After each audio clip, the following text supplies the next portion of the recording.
السلام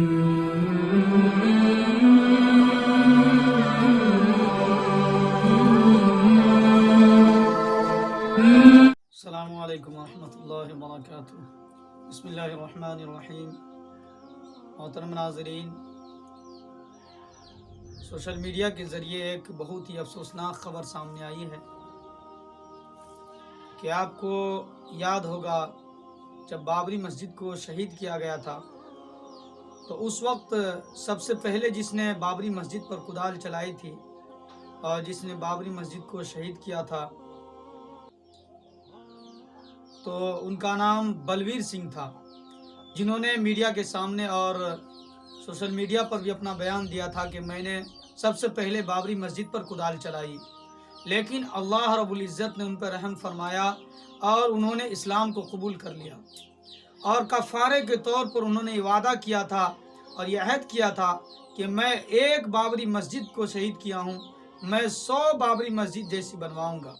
الحمدللہ ابھی تک انہوں نے 100 میں سے 90 مسجدوں کی تعمیر کرا چکے ہیں۔ اللہ ان کے اس کام کو قبول فرمائے۔ اور بہت ہی افسوس کے ساتھ یہ خبر آ رہی ہے سوشل میڈیا پر کہ ان کا انتقال ہو چکا ہے۔ ان کا نام بلویر سنگھ سے بدل کے محمد عامر رکھا گیا تھا، جن کو کلمہ محمد مولانا کلیم صدیقی صاحب نے پڑھایا تھا، اور حضرت کی زیر سرپرستی میں رہ کے انہوں نے 90 مسجد کی تعمیر کرائی تھی۔ اور اللہ رب العزت سے دعا فرمائے کہ اللہ انہیں جنت الفردوس میں اعلیٰ سے اعلیٰ مقام عطا فرمائے، اور ان کے جو بھی متعلقین ہیں، متوسلین ہیں، اور جو بھی ان کے معتقدین ہیں، اللہ انہیں صبر جمیل عطا فرمائے۔ اللہ جسے چاہتا ہے ہدایت دیتا ہے، اللہ جسے چاہتا ہے گمراہ کر دیتا ہے۔ اللہ نے کیسے کیسے کام غیروں سے لیے ہیں، اللہ نے انہیں ہدایت دی اور اللہ نے ان سے اپنا گھر بنوایا۔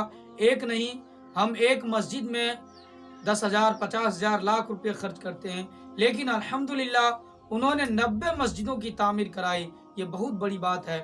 اللہ ان کی اس خدمت کو قبول فرمائے اور خصوصی دعاؤں میں انہیں یاد رکھے، اور ان کے نام سے قرآن پاک پڑھ کر اور اپنی دعاؤں میں ان کے لیے ایصال ثواب کرے، اور اللہ رب العزت سے دعا فرمائے اللہ انہیں جنت الفردوس میں اعلیٰ سے اعلیٰ مقام عطا فرمائے، قبر کے عذاب سے ان کی حفاظت فرمائے، اور تمام مشکلات مرحلوں کو آسان فرمائے، حساب کی سختی سے حفاظت فرمائے۔